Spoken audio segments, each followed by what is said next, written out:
All right.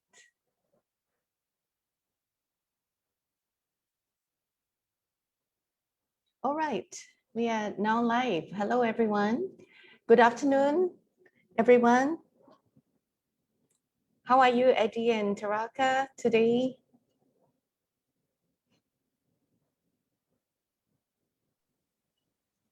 I'm great, thank you. Eddie? How are you? I'm good. I'm good too. So today we are talking about this topic called shadow work. Okay. So And Eddie proposed this topic actually, Mhm. and I resonated with it too, because there's a lot of work that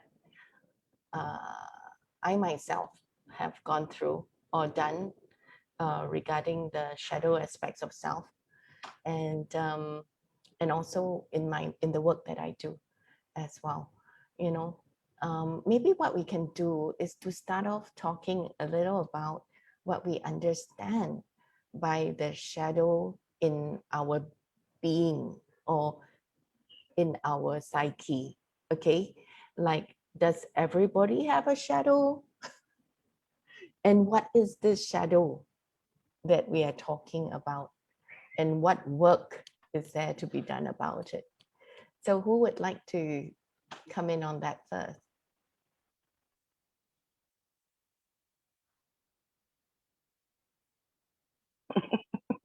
Well, Eddie's not volunteering.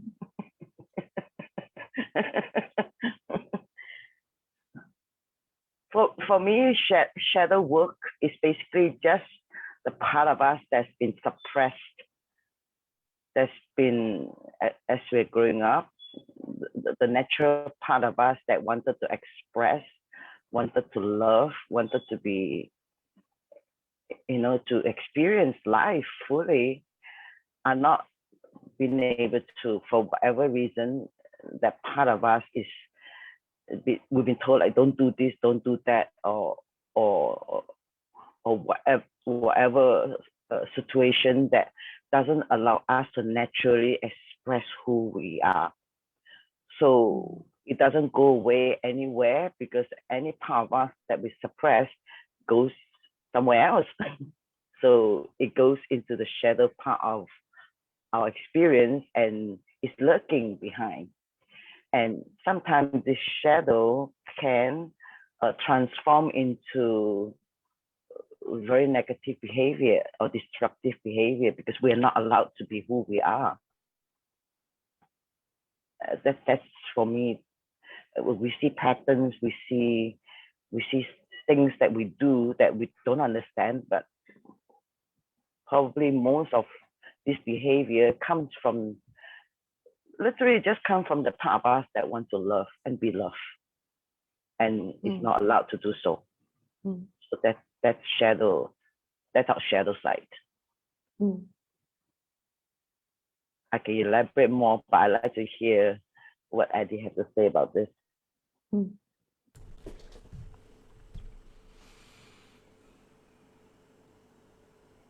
Shadow is something that it's always there whenever there's light. So without light, even sunlight, we cannot have shadow, because shadow can only be produced by lighting any opaque object. So it's not to say that shadow is negative or something not good about nature or us. It's just naturally there. So for example, when it's midday, if we're taking photos, it's the brightest sun during the day, and then if the sun is right on top of our head, under our chin, we'll have a very hard shadow right under it, because the light is so strong.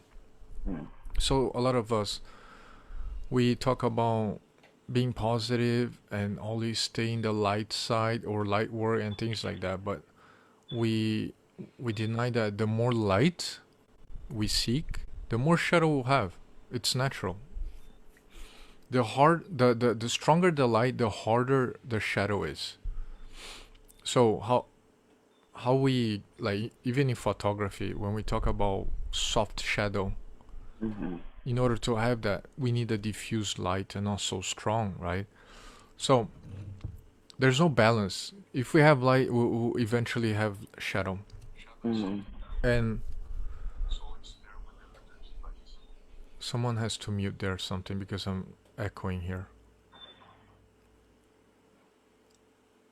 Anyways, the moon has shadows too. Like, we have very warm side of the moon when the sun is there, but the other side of the moon when it's dark is like minus thousands of degrees. So does that mean that side of the moon is bad? No.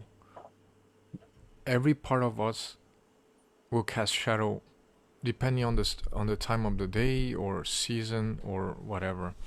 So I just wanted to make that clear first, that shadow is not something bad, and people who are too much into positivity, they will eventually have to face their shadows. And what are shadows then? And why we talk about shadow work? We say shadow work, we use that term because there's work to be done towards that, meaning that many people deny it or suppress or hide that side of us which we think is not pleasant or we think is negative, but actually is just natural. So today we're gonna unveil this. Julia. It's an interesting way, the way that you have put it. It's almost like the flip side of a coin. So long as there's you said opaque object, right? There is a person, and there's a trait or aspect or a collection of traits or character or something. There will be so-called positive sides, and there will be the flip side of it, right? So when we talk about shadow work, to me, it is really about, I agree with what both of you say. Like Taraka said that, it is aspects of self that has been repressed, or it has been put aside, shoved aside. And Eddie also said that, things that we don't acknowledge, or we don't pay attention to, or we don't even accept of ourselves. And for what reason? Why is it that it comes across? How is it developed? It's something that is always of a huge curiosity to people, psychologists especially, right? But the thing is how it develops. Because why? In fact, I like to use this metaphor, like whatever that we hide in the basement of our being, like we reject it for various reasons, be it values, maybe our upbringing or values made us feel that certain things are no good, so we try to hide certain aspects, or by some accident or some event that happened, we come to this conclusion about things, that if I don't do this, then I get this or whatever. Then we shove certain things about the don't do into the basement. But the interesting part is that sometimes then we also observe that whatever that we have shoved into the basement sometimes will come out in terms of the decisions we make that we call irrational. So to me, if these so-called discarded aspects of self are not acknowledged and not seen and not understood, we might never be able to understand why we act in certain irrational ways. So the people use the terms like, if the self is not integrated, okay, it's a fancy sounding term for saying that if we cannot learn to embrace or coexist with different aspects of ourselves that has been maybe split off because we discarded or we didn't want certain things to exist. Unless we integrate it, we will not really be whole and healthy. And healthiness doesn't mean everything positive. Healthiness is probably having an awareness of all the various aspects that's in operation, and then how do we choose, or how do we decide, how do we act, how do we be, comes from a more conscious place than something that is in the basement and operating in a very powerful way, but we don't know what it is.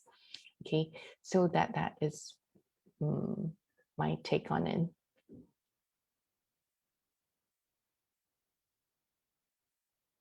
Okay, guys. Taraki, you want to say something?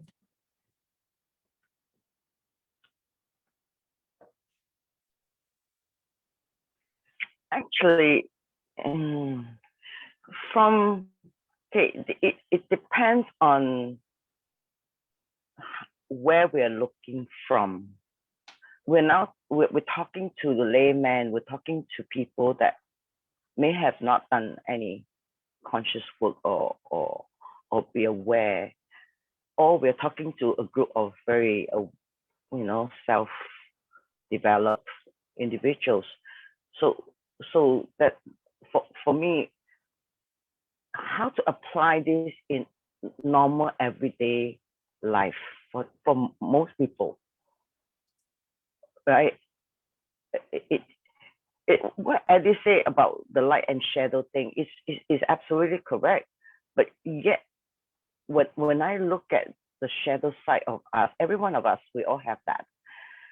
It is, to me, the shadow don't even exist. Okay, this is again a very slightly different concept. The shadow don't exist, just like darkness don't exist. It is only a space that's absent of light. That's how I see it. Because a lot of time we spend our whole life focusing on the shadow part of us. We forgot. Actually, all you have to do is just completely fill yourself with the light. Then the shadow part naturally disappeared because it doesn't even exist in the first place. It's not even real. It just somehow, when we are focused, or when we have this idea that's, again, like what Eddie said earlier, the positive, negative part. Again, too, most of us live in this duality understanding. We always understand there's a right and wrong, light and darkness and all of that. But in truth, there is not even that. It's not even that. It is just what it is, right? Light or shadow, it is exactly what it is. So now we're talking about the idea. For me, sometimes, like I say, we focus so much, we look at it, we try to fix it, we try to do something about it. We go to classes, we go to self-development, whatever we do to try to get rid of our shadow side of us. But I think that's a lot of hard work. That's a lot of hard work. Trying to figure out what. Is it okay if I just jump in just on that little phrase, like not to fix the shadow? I don't think. Yeah. It's like almost like we're trying to like fix ourselves, but more so like using the word like more integrating, looking. So what you mentioned just now is kind of like a non-dual absolute perspective of who we are. So it's like when in the absence of duality, then everything is just as it is, divine, perfect, nothing, right? But the thing is that we are living in a dualistic world. And then you yourself said, we in our daily grappling, there will be things that we repress. And if we don't acknowledge it, then it will be operating in ways that we don't understand, but it will impact us. So yeah. To finish that stream of thought I was talking about. When I say a lot of hard work, for me, I always find I'm a very lazy person. I always find the simplest, the easiest way to function.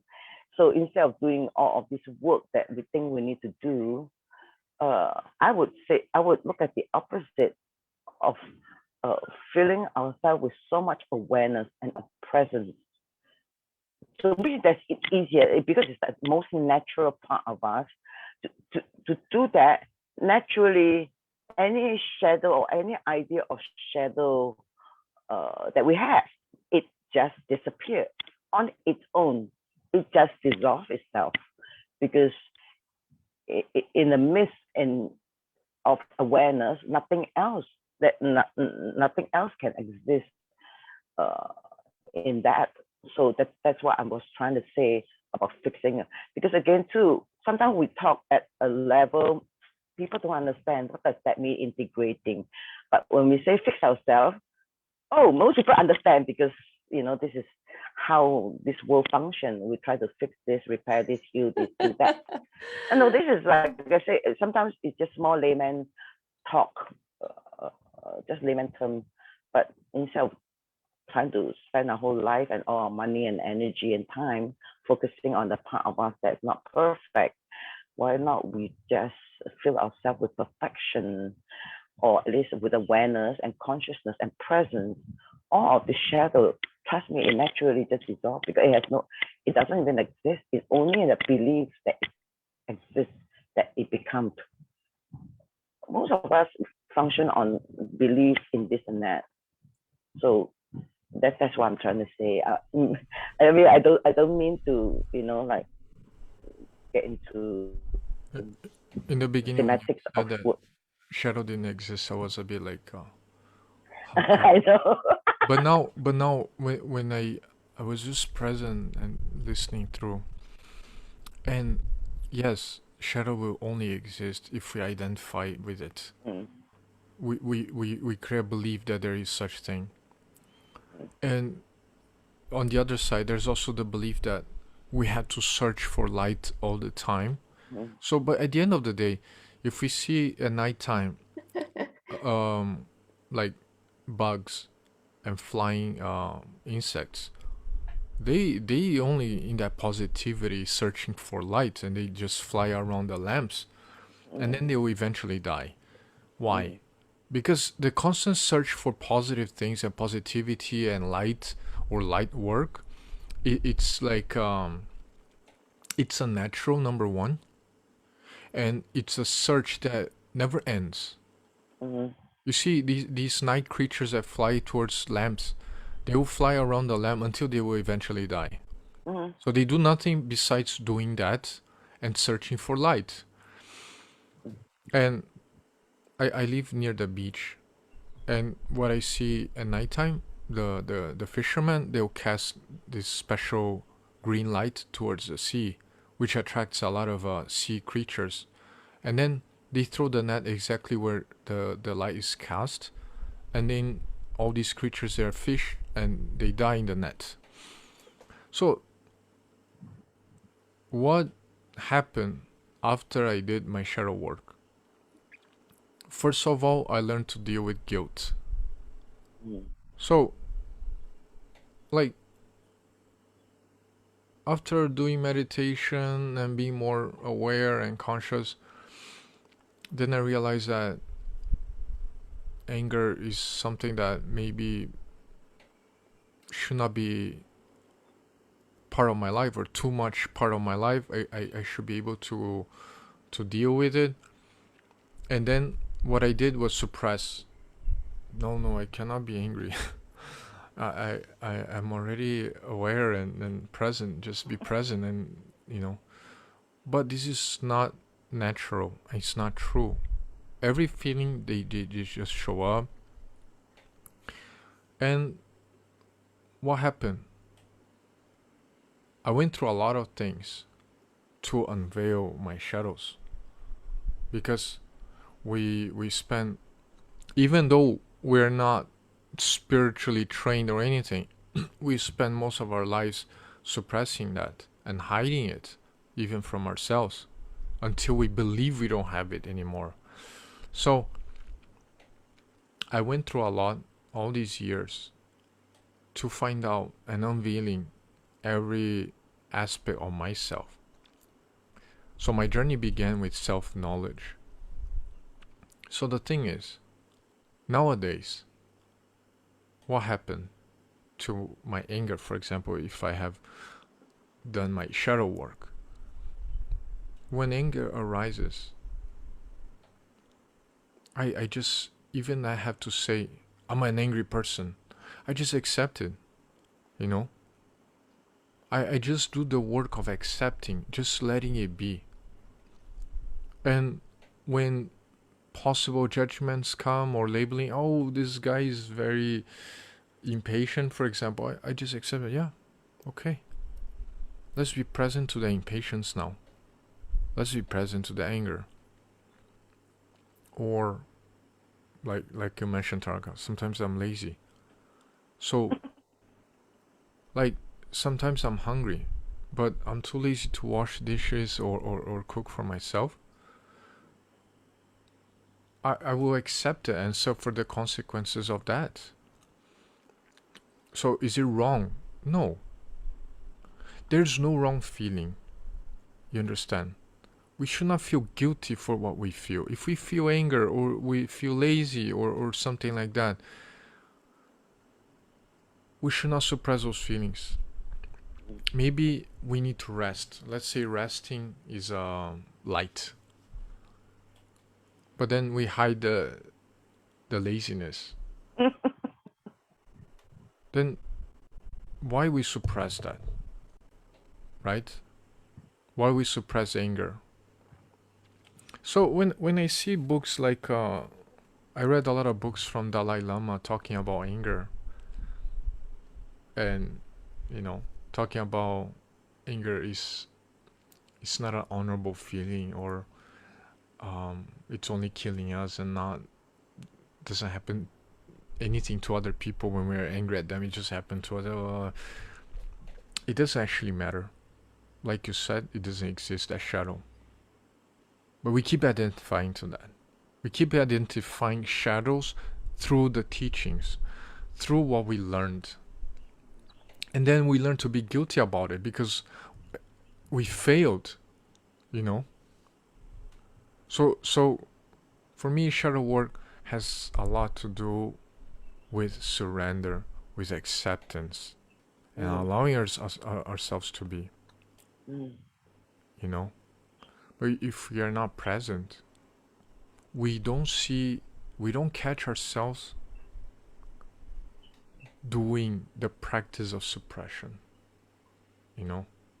because it's so automatic to be sensitive and hide ourselves that if we're not present, we don't see ourselves doing that.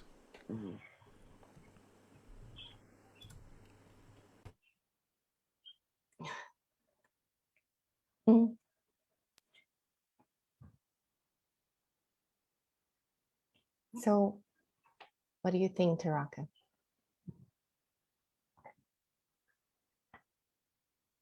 Couple of words that you and I use quite a bit in this talk today is natural. Our natural instinct, who we are in our true nature, basically, is to express and experience everything. Everything. So your example of feeling anger, most of us, especially we have a certain persona we need to upkeep in front of people.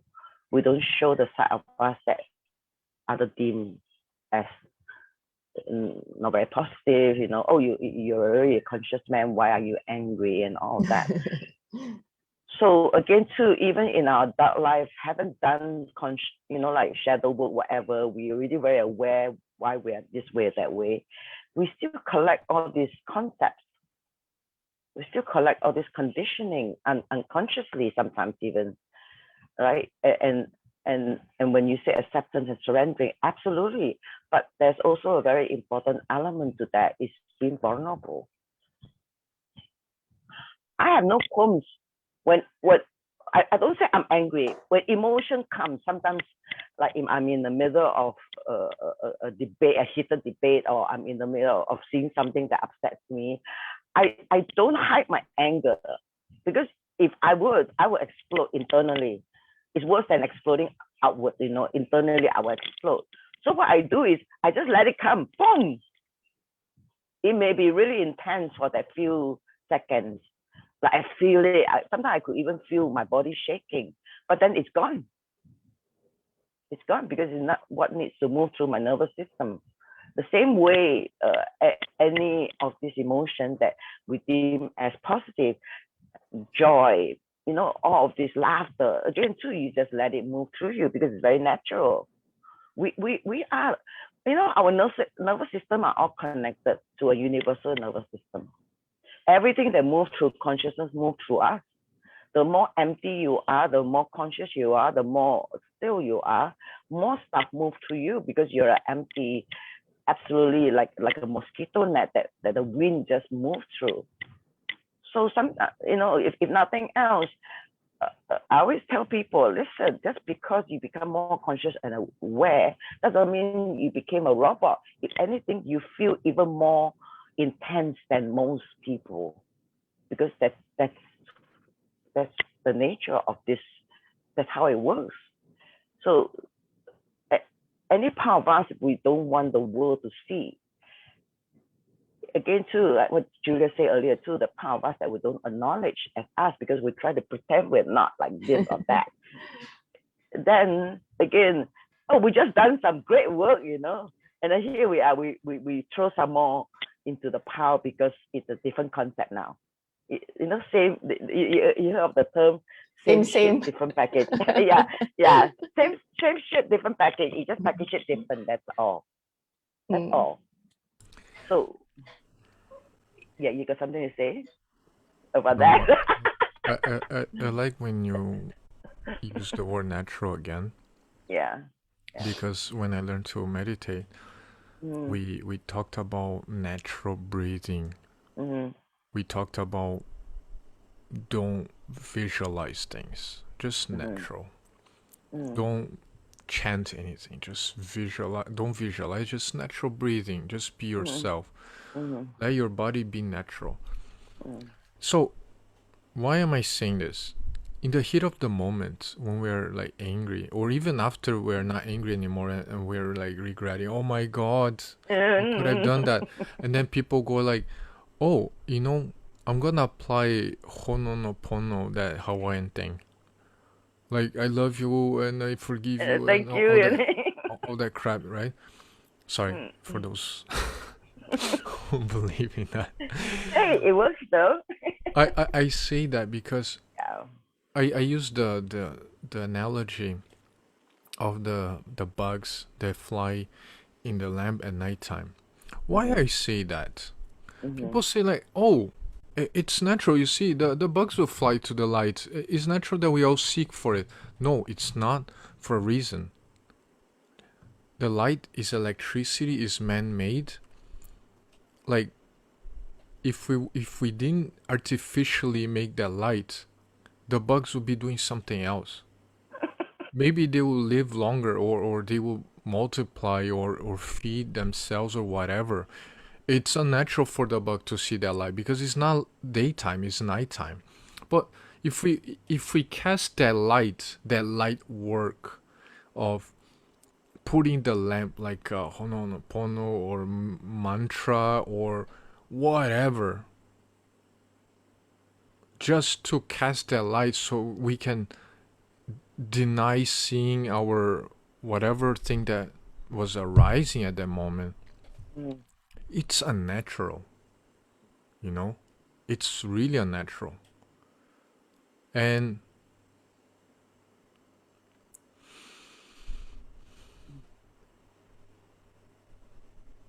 like you said, Taraka, there's no shadow, there's no light, there's nothing. Whatever arises, without naming it, without labeling, whatever it is, I don't know it's shadow, I don't know it's light, I don't know it's good, it doesn't really matter. But if it starts mattering, then we'll always have to deal with that label and not reality itself.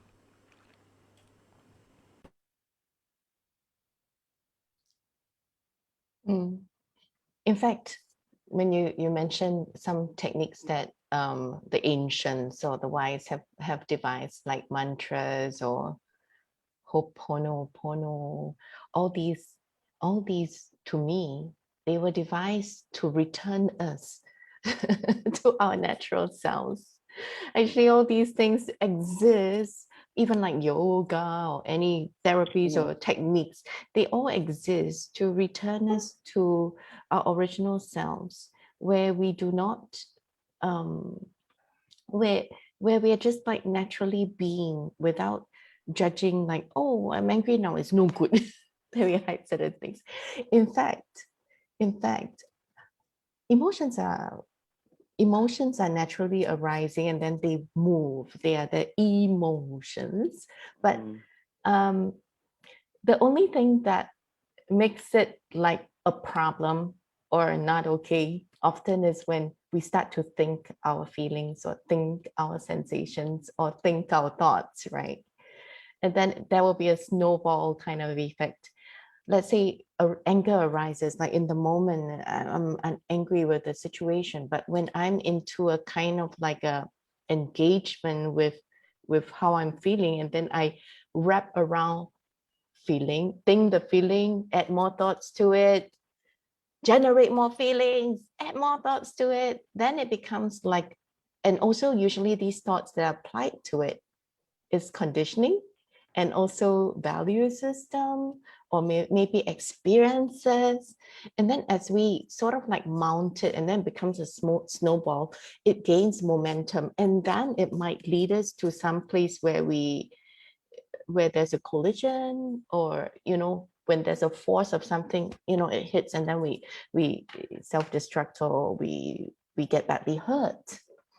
So it's not so much like to say that, oh, in our natural selves that certain aspects are wrong or right, but more so is when we start to apply thoughts of whether it's right or wrong to it in a very layered way, that it becomes a problem all by itself. It becomes an entity. Yeah. One of the biggest barrier regarding these issues that we have and we end up suppressing, it's our value system. We tend to evaluate things in terms of what's honorable, what is honest, what is the highest good. Honestly, okay. My shadow work here. I hate the term the highest good of all, What the hell is that, seriously? And then another thing is that one of my shadow works that allow me to work these things was value. Why? Sometimes I go through meditation and a lot of retreats and read so many books in the past, and then I go back to my home country and I visit my family, and I think I'm all changed and more like zen and pure. And then I try to share with my family like things I went through. And then 2 weeks later, my dad will go like, you keep saying you did this and that, but you didn't change. You're the same shit. And then I will get furious because I put so much effort and attributed so much value in what I did, and then I would take things really personally. But the thing is, what did I do? All I did was suppress myself and make things so a certain way that I would take things even more personally because I added value to the light work I did. You know? No, but I'm a more conscious person, you know? It doesn't really matter, you know? At the end of the day, it doesn't matter. So nowadays, when people say, hey, you're lazy, yes, okay. If you think I'm lazy, then I am. Hey, you're not acting honorably. Are you a gentleman? I'm like, no, I'm not a gentleman. So I accept now these things better than before. I'm not saying I'm always caught aware and doing always my shadow work or anything like that, but nowadays it's much more difficult for me to be guilty because I don't attribute value immediately to things or meaning to things. So if something taught me in working through shadow would be more natural, you know. Society attributes values. Society attributes what a gentleman should be. If you ask me nowadays, are you a gentleman? I would say, honestly, I have no idea what that is. You know? Oh, but you facilitate ayahuasca sessions. You should know these things. No. Who says I should know these things? Like Taraka, you teach people, right? About awareness and meditation.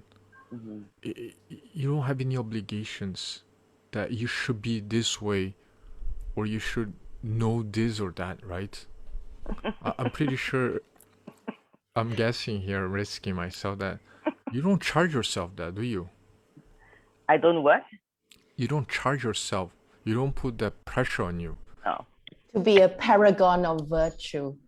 Semu Maria. Consciousness doesn't mean holiness. You know? And I'm in the most natural state. I do what I do. And sometimes people like that because it's like you don't pretend to be anything other than that. Your natural self. Because there's nothing to like powder up or make, you know, like again too is persona. It's persona, right? That we dressed up. And again too, even the persona is part of the shadow side of us. Because it's a pretend thing. It's like pretend. Let's pretend we are something we're not. Yeah, let's pretend we are enlightened. Let's pretend. You know, If I haven't said that, I have something for Eddie. You know, this joke about if you think you're enlightened, spend 3 days with your family. You see how that works. yeah, I remember that. Yes. You know, because they know where all your buttons are because they're the closest, they're the longest people that interact with you in your life. Because they see you the day you're born. They know where all your buttons are, all your triggers. They can press every one of them and see whether you're enlightened. This reminds me of a lesson I learned when I used to work in corporate big companies, was that one of the risk financial manager, he asked me once, why are you working in this company? What's your goal?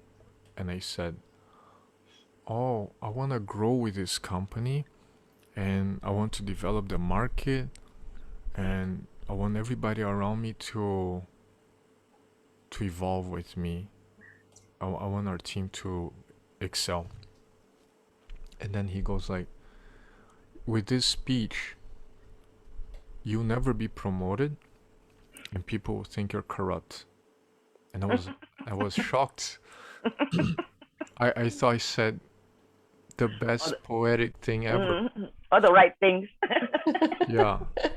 And then I said, what's wrong with what I said?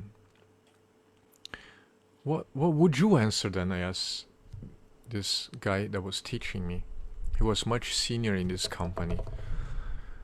He said, what I would say is, I'm working here for money. The company pays me, I get money, and I have conditions to come here every morning, work, and then I get the money, I buy whatever I want or give to my family. So I thought, why isn't that sound like a bit selfish and aimless or without any goals or whatever? He says, no, you have to go deeper and deeper and be honest to the core. You have to face yourself. You see, suppression doesn't happen like forcefully trying to hide something under the rug like a thief or like a rodent. Suppression can happen in a beautiful way, very poetic. And it looks like, oh, what a light worker. He's so aware and so valiant, and what a character. Such a paragon of virtue. Oh my God. But then, are we really looking ourselves? Really? Are we really looking ourselves? Oh, but I have the highest intention. It doesn't matter. We could be hiding ourselves behind this highest intention and leave ourselves miserably the whole life, just behind the most honorable and highest intention, without ever looking to ourselves.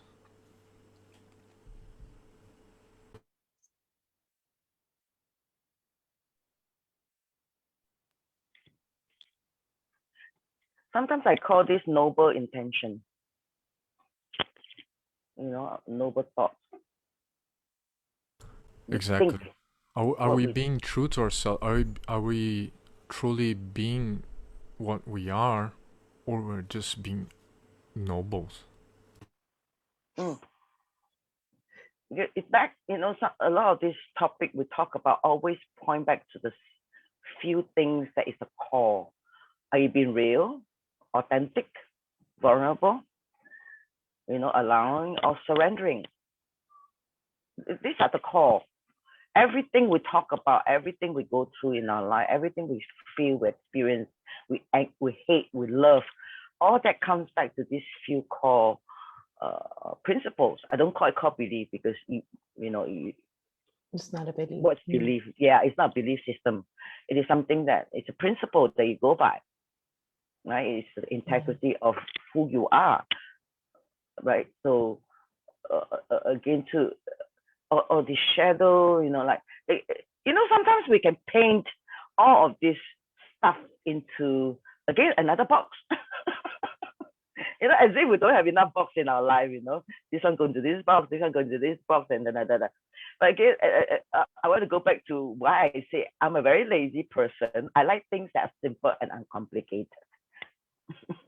If you tell me, okay, let's go back to why you are like this, why you are like that, why you have this habit, why are you always angry, why you have anger issue or guilt trip, all of that.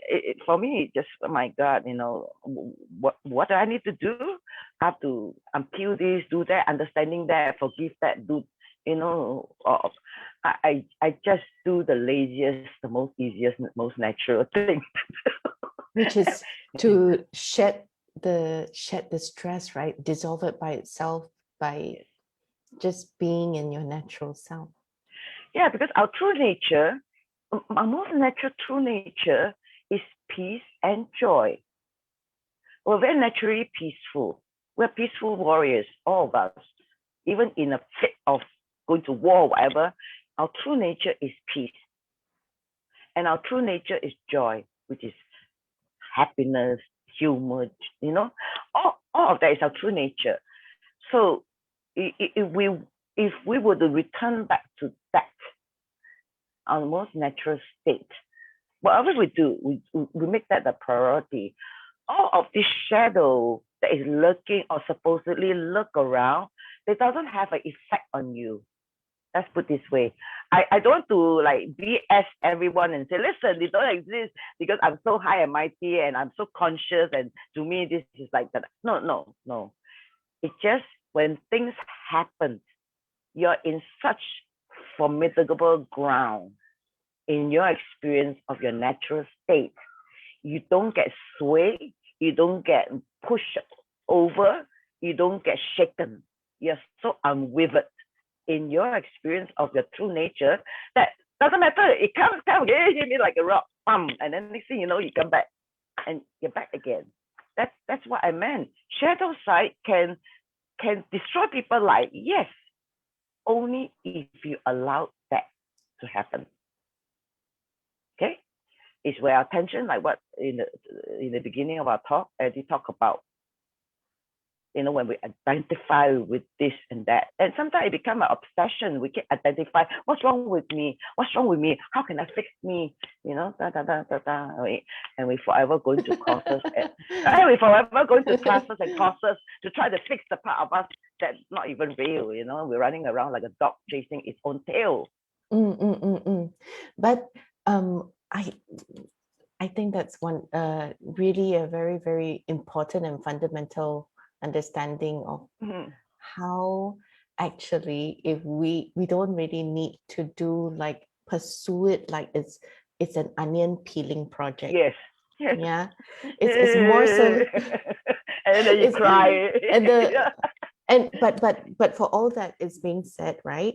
The natural comfort. I mean, when we encounter things that stand in the way, or we feel, some kind of resistance there, when we even want to feel into that self that is bliss and joy, even that kind of like layer, some barriers down there, it's just an opportunity for us to just acknowledge it and say, Tudalu, or just acknowledge to say that, hey, okay, I see where you might have come from, but you are welcome to, thank you for being there and whatever, it's just to acknowledge that it's there, and that there's nothing wrong for it to be there, but it's not real, that it can also disappear, because what is real is solidly here, right? Yes. And what you focus on grow.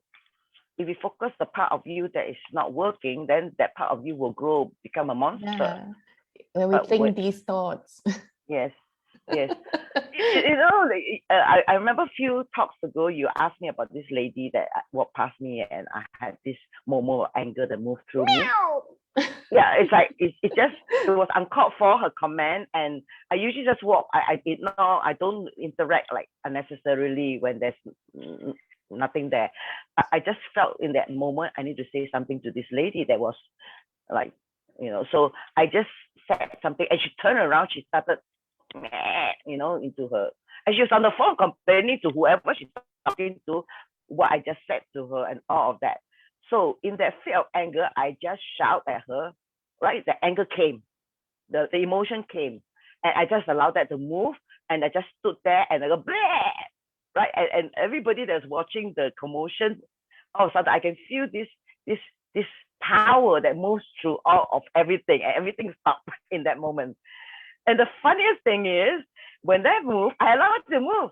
But the next moment, I turn around, I walk away, I start giggling like a little schoolgirl, because that's my natural state. I find it so funny that it happened, and that lady didn't even know what hit her.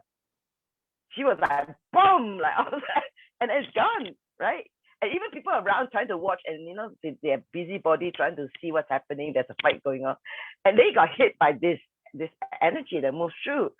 And like I say again too, that's been very natural with who you are, experiencing, feeling everything fully. Anger comes, or whatever we name it, intense energy moves through. And then I walked back to my house. I was giggling. I couldn't stop. I was like, not that I'm happy that it happened. It was just my natural state come back into play again. I didn't say angry. I didn't. You see, most people suffer in terms of all of this. It's the afterthought, we call it. And the identification with it. Yes. We put sorry to it. We put I should have done this, I should have said that, or we put a meaning to it that caused us to suffer. And 3 hours later, you're still angry with this woman that has disappeared from your life. like that you don't even see her again, but you're still angry with this situation. So most of us, we don't live in that moment. We hang on to it, we grab it, and we go, this is my anger, this is my issue with this woman. So, yeah, and this is who I am. I cannot yes, accept that. yes, And you build a story around how an angry person you are, yes, or you yes. start believing what other people tell you you are such and such. So the thing is, when the identification and the building all these structures, we start to believe in them, we forget who we are. We forget, and that we are not all of these things, none. Because when we become like really present, what needs to move through us naturally just is. Again, too, like I said, I actually, in a way, I had a thought going, should I be laughing and giggling, so happy about what just happened? The poor old lady just got whamped by something she don't even understand what hit her. But it wasn't any of that. I was just very joyful, and I was pressing the button, and the uncle was looking at me. Why am I like giggling like a little schoolgirl? Because it was so funny to me. And this joy thing again too. When that happened, so I had no guilt. It was just a natural thing that I experienced right there in the next moment after the anger came and went.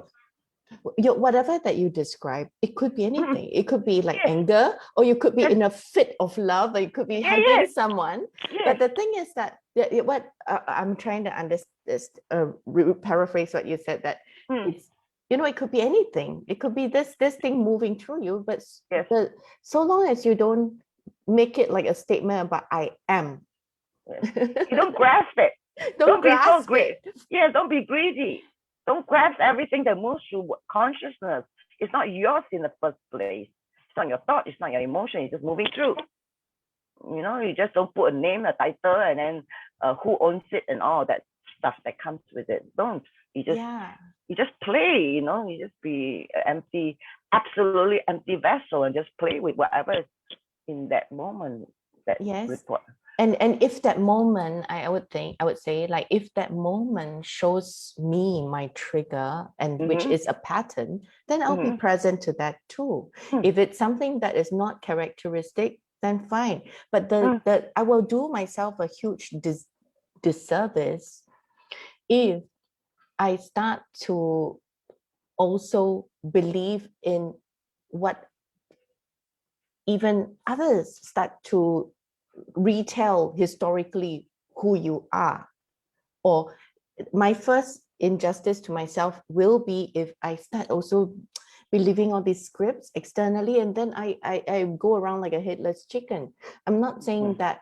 I'm saying that the first thing that we should do for ourselves is not to go into that identification game. Once that thing moves, an episode move, our experiences move, we don't, like you say, don't be greedy. People say, why greedy? Why is it called greedy?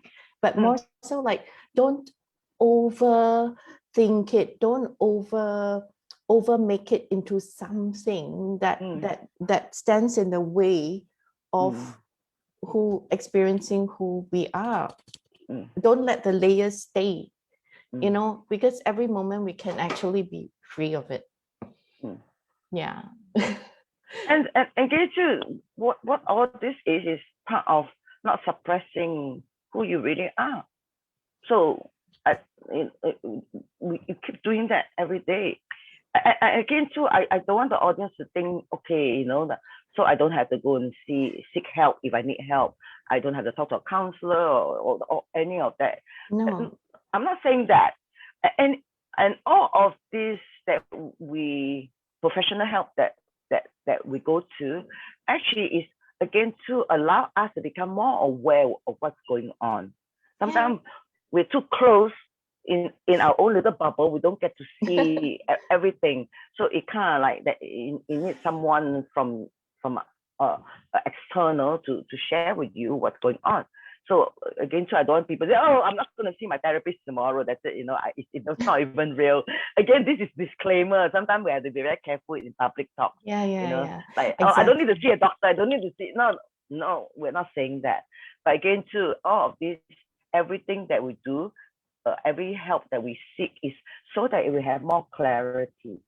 Because to me, if I have no clarity in my life, oh my God, like my life sucks, because you can't see something clearly and it confuses you and then you have doubt. It's a very painful process. So at the end of the day, everything I do, I always love to see more clarity into whatever.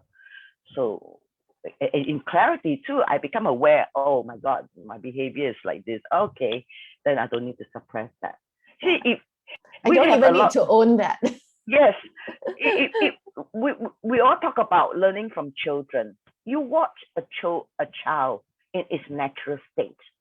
A child fell down, she cries, right?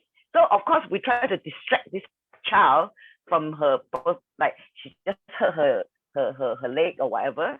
But the moment we distract this child with a toy or something, or a flower or whatever we just happen to pick up, this child goes, hey! And then she'll be giggling away, laughing, because it's a very natural thing. It's a very natural thing. The child don't go, wait, I'm in my moment of crying. Just let me cry, for God's sake. They don't, because they switch very fast. Whatever moves through them, they move accordingly. And then they'll be giggling away, and next thing you know, the child will have dropped something, and then cry. The child will go from crying to laughing, crying to laughing. Within an hour, there'll be a lot of this happening very naturally. It don't stop to think and judge and label and all of that. That's why that we have so much to learn. It's so natural, because the child is so naturally innocent with that moment. Because whatever comes, I'll play with it. So for us adults, we don't. We have to put into our nice little box. Oh, I can't do this, I can't do that, I cannot. Come on. I can't laugh too loud because I'm in a serious meeting, but we have all of this condition that we box ourselves into, and next thing you know, we can't breathe, and then what's this shadow thing? Actually, yeah, I wanted to also bring up that there's a difference between letting energies move through us like a thoroughfare than venting. We're not saying that venting is good. Different. Venting is a thought-filled process. It's a product of a lot of mulling over and making something a thing. It's different than. That's a different. Yeah. That's a different. Venting is personal. Because there's a personal element in your venting. It's about somebody doing something to you, or you're angry with somebody. There's always a direction where your finger is pointing. Venting is different because it's about somebody's fault, right? It's about putting blame. Energy moving don't. I don't blame that woman. It just came and it went. I don't even worry about whether she's upset, she's angry, she's still complaining and bitching to her friend on the phone about what I did to her.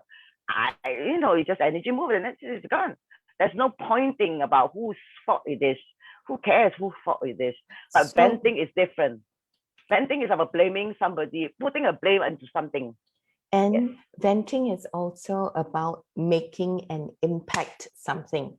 So in life, we are always impacted by things, right? Lots of things like so-and-so did this to me, so-and-so did that. I experienced it. When we say make things personal, means we are seeing it from our angle, what something is doing to us, right? And sometimes impact does happen. Let's say my uncles always joke with me, or my aunt, she'll say, "Baby," that's my kid name. She says, "You know why you're so smart? It's because I dropped you as a baby and your head hit the floor." So, I mean, now, yeah. I mean, we joke about such things now, but the thing is that the impact, right? There's an impact there. But if I make that impact into something and I keep on putting a story around it, then that's when the identification and the shadows start crusting over, and then it gets your heart has a shadow there. So yeah, so that's what I wanted to say that sometimes it's got to do not only with dealing with energies moving through us, it's also to deal with whatever impact that comes. So, of course, sometimes we might want to talk back to a certain kind of impact to conscientize all around that, some impact, we don't like it, but I'm talking about the identification, saying I am therefore someone who has been impacted. I am someone who has been dropped on the floor. I am someone who is bad in math. I am someone who has been hit. When the I am starts happening, that labeling, then the work of that shadow casting starts. Eddie, we haven't heard from you for a stretch. Tell us what you're thinking. So, regarding the shadow work, what do you girls think that what's so bad about labeling or trying to get a meaning out of it in terms of our shadows? What's the impact of that? Do you have any idea? Actually, I would like to make a distinction there for our audience, that naming it and discernment is only helpful for in that moment of seeing in clarity. It's a tool for clarity. It's not a tool of identity. If naming, let's say I say, okay, now it's painful. I feel that it is painful. So I the naming happens in that moment for me to understand something, then I let it pass. If it passes, I don't identify myself with a pain, say I am a pained woman. So there's a difference. So if a discernment or clarifying, let's say people go for help and then we talk about it, is to bring to clarity some things. But we don't claim ourselves that label. If we claim ourselves, say I am, then it becomes like a stricture, like a prison. I can't move from here. And if you keep on saying that I am the angry one, I am the one bad in math, I'm the one, then you're speaking yourself into a certain kind of prison. And that place to me is the shadow. Yeah. But in doing shadow work, if we use certain terms to see that, oh, okay, I have a trigger. And the thing that always triggers me is when somebody jab me, be sarcastic with me, then I have a very big response. Then in that moment of seeing, that process of seeing, it helps me understand that I had been naming things. Then okay, then I can be free of it. So the point of it is always to return to our natural state, which is unnamed, unclaimed, unlabeled. Yeah. Julia, what you just said, sometimes it can become also a self-fulfilling prophecy. No.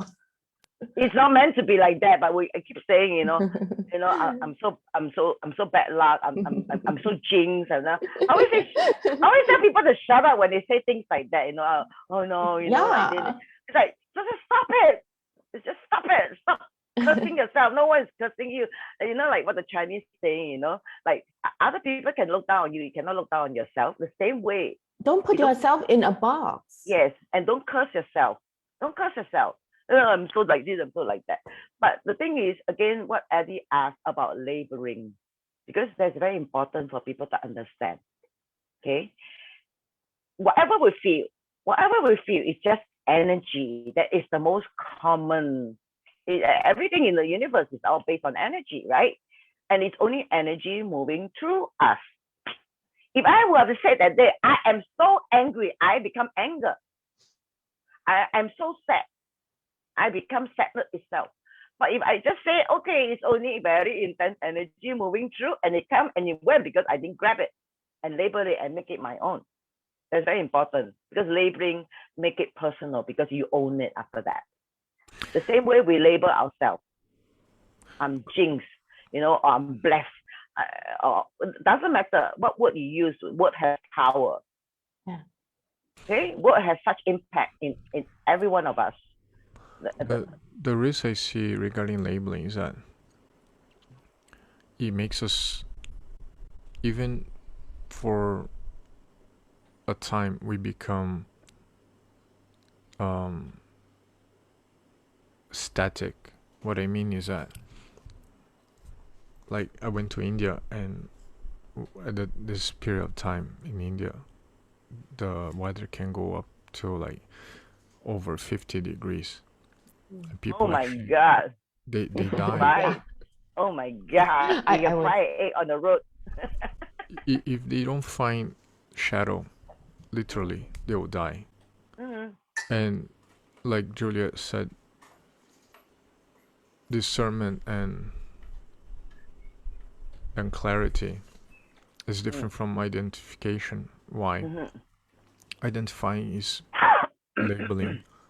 The thing is, when we label ourselves, we make ourselves static. yeah But when we are aware, we are just lightly. in the flow. Excuse me, let me finish, please. So when we are aware, we're lightly moving, we are dynamic, we're natural.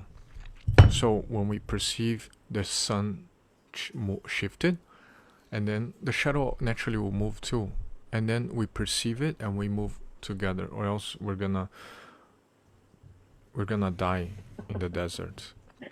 So the relevancy of this is that if we put too much meaning onto I'm this, I'm that, so many bad things keep happening to me, and I'm unlucky, blah blah blah.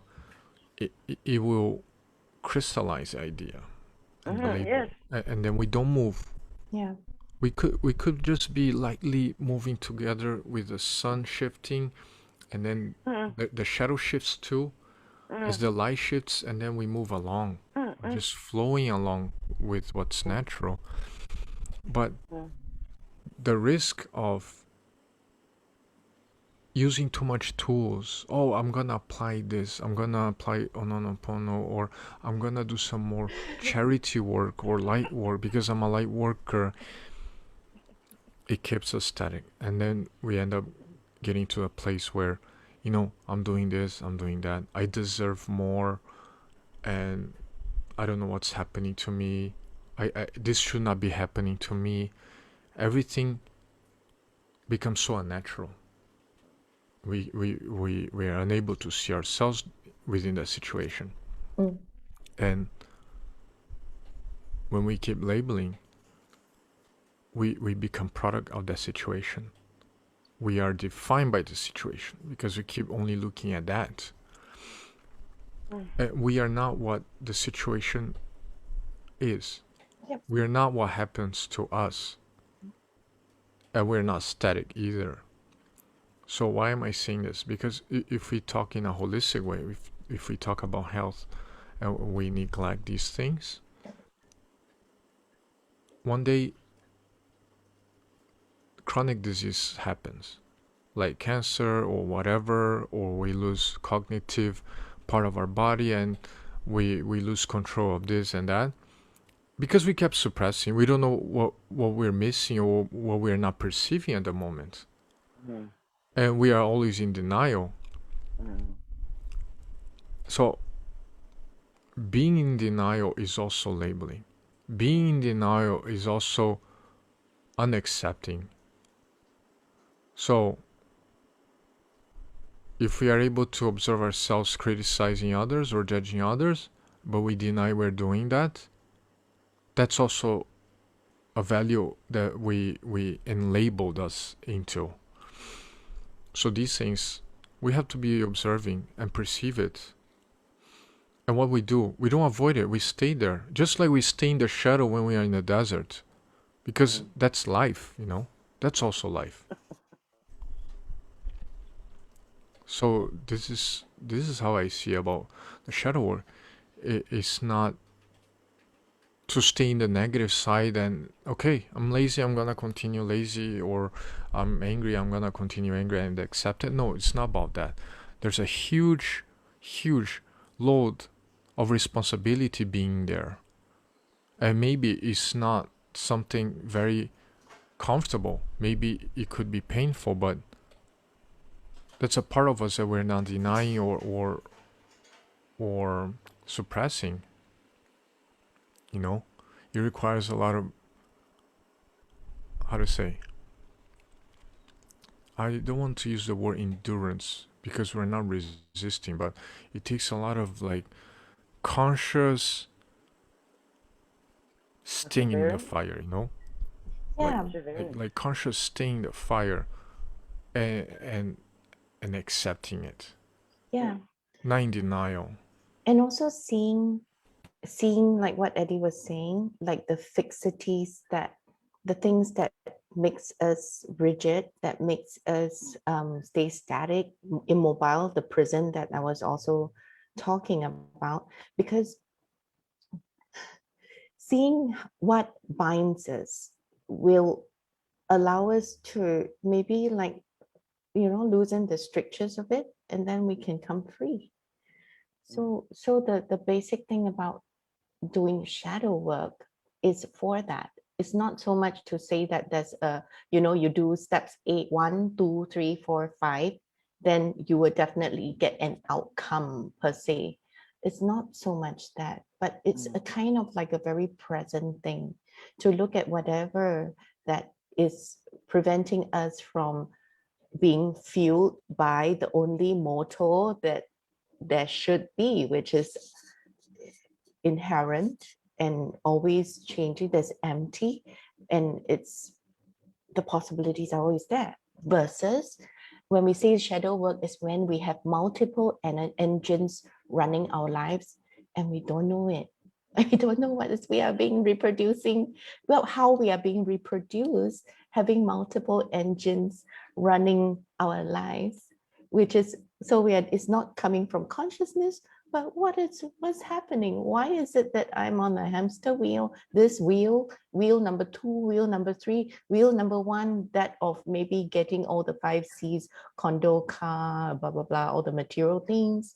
Then maybe the another one being a very socially acceptable person, being a kind person, being a good person, being an advanced spiritual person. All these wheels in operation. I think these things are punctual. Like we don't get fixated about, oh, I must work on my shadows now.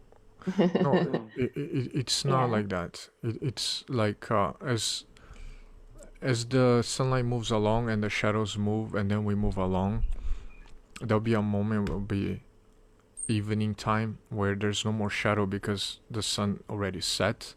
So it's like we have to be always observant about where we are and where we're standing and our situation. It's nothing like in a rule, like static. Oh, so from now I have to do shadow work, or from now on I have to do this or have to do that. Yeah. Because these are all also identification and labeling. So if people ask me, oh, then what should I do? Oh, I'll probably say, I don't know what you should do. You gotta be present, and then life itself will flow, and you flow along.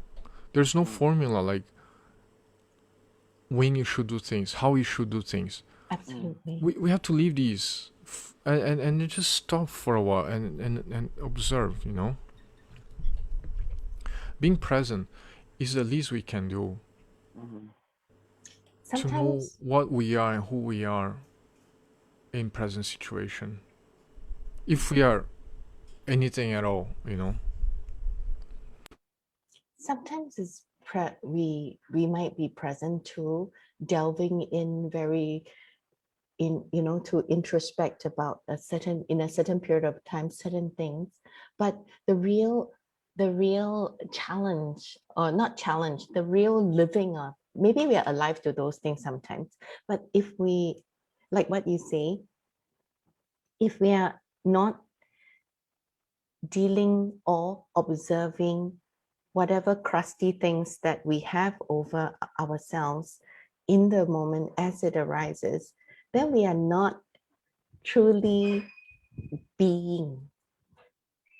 Being is also like being here and looking at whatever is arising and having this nexus of things, the flux of things happening and the conscious light upon it. Then only in this moment that we're able to see a facet of who we are. In other words, if you have only one dry tree in the desert, and Poor thing. and then the sun is moved, but then you're doing work and you stay exposed to the sun, and the shadow keeps moving, the sun keeps moving, and then at nighttime you're feeling fever and you're feeling exhausted, and then you say, what's wrong with me? Do I deserve this? Because I spent all day in the light. I was in the light side, not in the dark side. And then you get fever and you're dehydrated and you're gonna die. Because you kept only looking at that positivity, only staying in the light. We gotta perceive when things moving. When things are moving, we gotta move along, we flow along. Yes. That's the issue with labeling as positive, negative, good or bad. We don't do what it takes to flow because we're too blind in the principles, in the values. For me, Eddie, this analogy of being dynamic, moving with the sun and the shadow, is a very powerful analogy. It's a very powerful analogy because this word going with the flow is so totally overrated. Sometimes people don't even understand what it means. It's just at the tip of the mouth. Oh, just go with the flow, law, But they're not doing it. They're against the flow, but it's just only a tip of the mouth. But this analogy of being dynamic, that as the shadow move, you move along. The sun move, you move along. And this image, I say there was this huge image when you're talking about that. I see that doing that too, it creates awareness.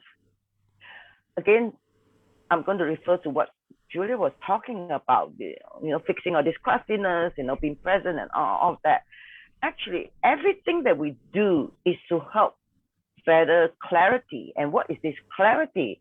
The moment we become aware, okay? The moment we become aware, go like this light bulb lights up.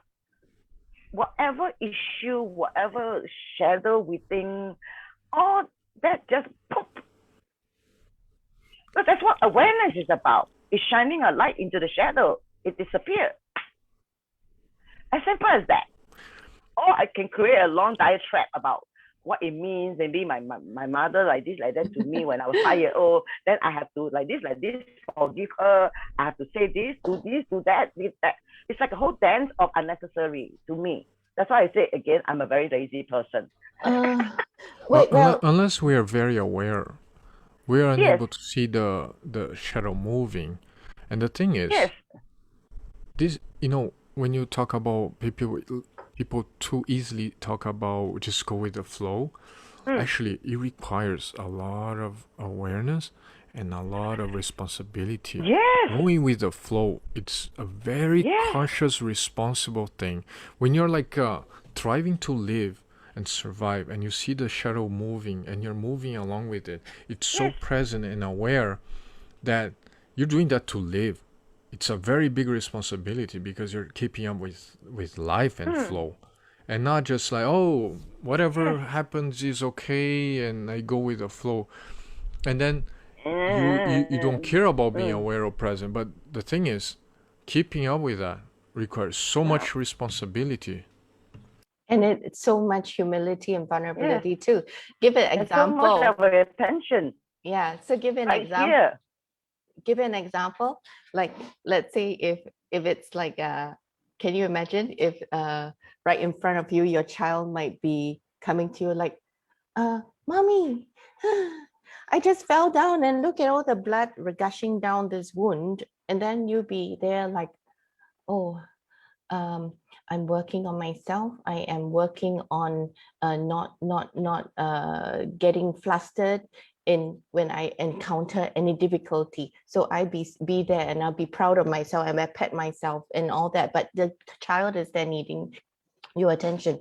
So, I mean, just kind of like a stupid example, but the thing is, there is a disjointedness, like when life presents itself with things, for us to apply that conscious awareness into situations and giving us the opportunity at every moment to let go more and more of what is the other engines that's driving us besides this.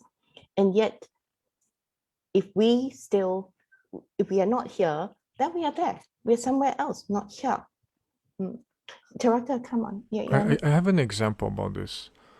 I used to be vegan, and the thing is, nowadays when I look at the groups, and we're looking at a second generation or a third where the children, they're forced to be vegans too and be compassionate to animals, and then they're having difficulty on development in terms of cognitive side and learning because they lack on vitamin B, and they lack on calcium also because they're very weak and they easily get bone fracture. So it's like the parents are doing the light work and being compassionate, and the child that didn't choose to be vegan has having all these health issues. And then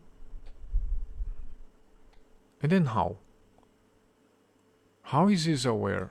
And then now I'm saying this because this morning I saw this group in Facebook with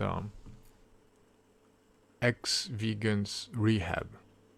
They're trying to recover from veganism, and now they're talking about the children. So this is an example of you only seek the light, only the positive and the compassionate side of things. And then, were you ever aware? Are you aware that the kid might develop a serious chronic condition? You know what I mean? So this is one of the responsibilities I would like to share. This is one of the things that we have to be aware in real time. What's happening right now? You know? Yeah. Shadow work is real time presence. Taraka, you wanted to say something?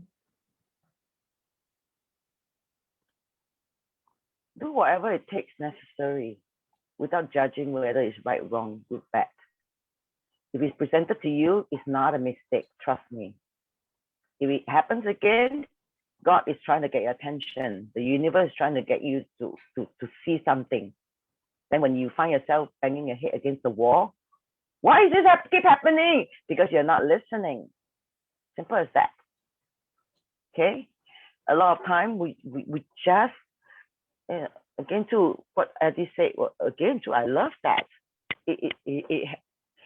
Being present, going with the flow requires a lot of attention. It is like full of responsibility, because you are responsible to stay right here and not disappear somewhere else. Because our our mind is very fast. It's a powerful computer. We can be very fast. We can be here, then gone, but here, then gone. We come back again, then gone. It's like that. Until we train ourselves so stable, stay here forever. So being present, going with the flow, again too, most people say it without even absolute understanding of what that means. That means in this moment, you are empty. You are out of the way. You completely no identification of this little me doing all these little things in this present moment. Right? You're empty of yourself. And in that presence, that awareness that you create,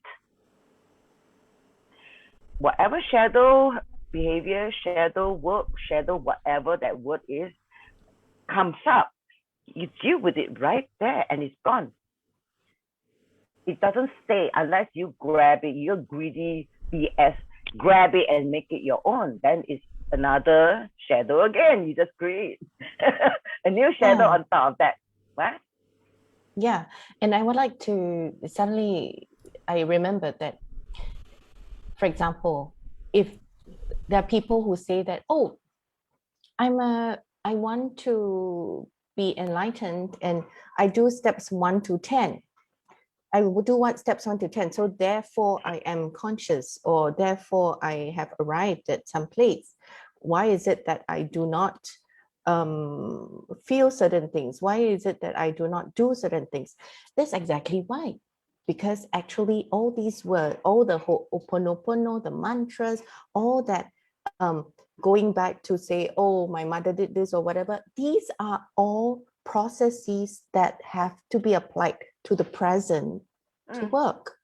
These are all just ways of perceiving so that we can gain greater clarity. If not applied to a very, very attentive, present focus, then they are totally, then it will be like suddenly I pull out something very irrelevant and not alive to me now, and I say I follow steps 1 to 10, and then I am therefore something. It doesn't have a soul there. There's no meat behind it, no content. They're just tools. Yeah. It's Simply not being anymore. It's just tool to get us back to this present moment. Simple as Yeah, that. exactly. And it Come can back. only only be applied to whatever that's alive. No. Yes. And aware. No. Yeah. We Actually, have to, this is a very good point, because whatever we are and however it flows, this flow is life. It's not static. When we talk about tools, they're all dead. There's no life in it. There's no flowing in the tools. no. In It's itself. only a vehicle. That's right. Exactly. So life is awareness, basically. We have to be alive or aware. That's dynamic. That's natural. That's why I so love your analogy about following the sun and the shadow. I thought that's a genius thing. Yeah. But the thing is then that, so knowing this, actually there are many kind of like implications for the how we are with life. It's like, if shadow work, therefore to me is an ongoing thing. It's for me to perceive in every given instance. It's not to say that there's a checklist, not at all. If it arises that I have triggers, definitely it will show, or resistance, definitely there will show that probably there's a certain darkness or a shadow in my heart, or something that I'm hiding. And how would I act? Probably I will go about it curiously to see that, oh, okay, so what is this now? What is this that I can look at that is very present now? And what am I doing? Am I functioning on another motor that is out of me? Am I running on another script? Am I not present to what is here now? Am I not present to my relationship? Am I not present to my work or this event or anything? It's like, what is taking me out of it? So that I go in another script. It's actually great because it gives us the opportunity of shedding whatever that is false, more false things, so that we can become truer, more authentic, and more vulnerable and available. One of the things that helped me a lot was, over the years, to unlearn things. I was so fixated in every lesson I learned and all the lectures I paid for and retreats, that coming to experience empty, only then you give a fair and true chance to observe. Because if you come loaded with so much knowledge and so much theory into experience, we completely get lost. So, yeah. Anyways, I want to thank you, girls, for today, and great opportunity to talk about this topic. At the end of the day, if if anybody just want to take one thing away from this talk, there's not so many things we have to deal with.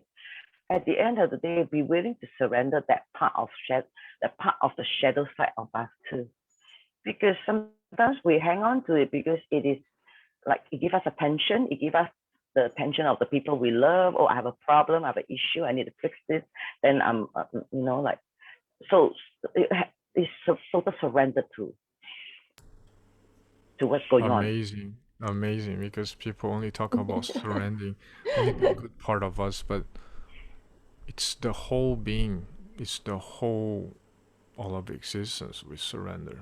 Yeah. Yes.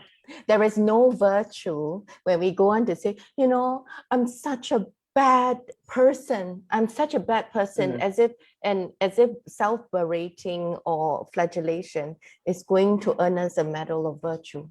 No, there's no virtue in that either. It's okay to give up and say that, hey, it happened in the past to me, but it probably doesn't apply anymore. I don't even remember it. Yes, it's gone, it's over. Get over it. But none of whatever that we are saying is formulaic or a must achieve. Nothing. So if there's anything that's taken away, just take away the fact that whatever that is happening, whatever that we're doing, always returns us back to that totally unscripted self, so that we can encounter everything or everyone that we meet with our full heart. Yes. So that's then whatever happens. You have to fully surrender first. Then going with the flow is easy. It's not just the tip of the mouth, because you're empty. Everything moves through you naturally in our most natural state. Let's get back to the original first beginning of this talk. Our most natural state.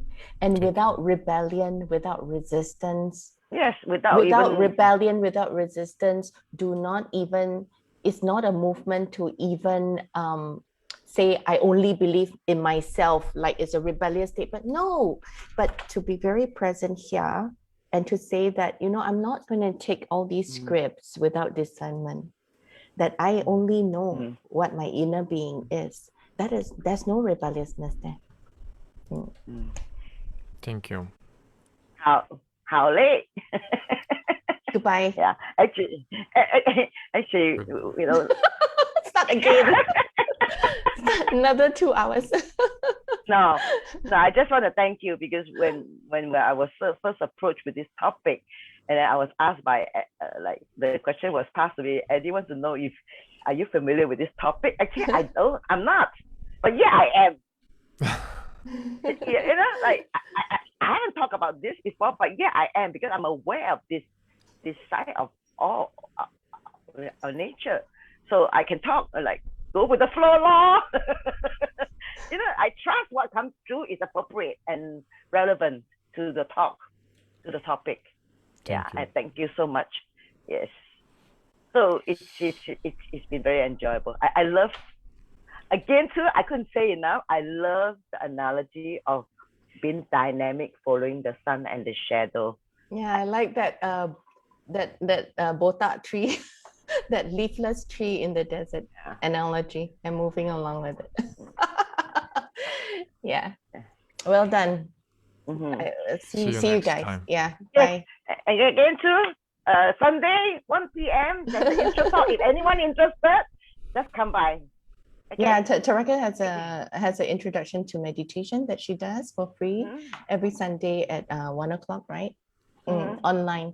So just approach her, message her to say that you want to join in, and she will give you the Zoom link. Okay? Actually, I can post it on the comment. Please do. Yeah. Either way.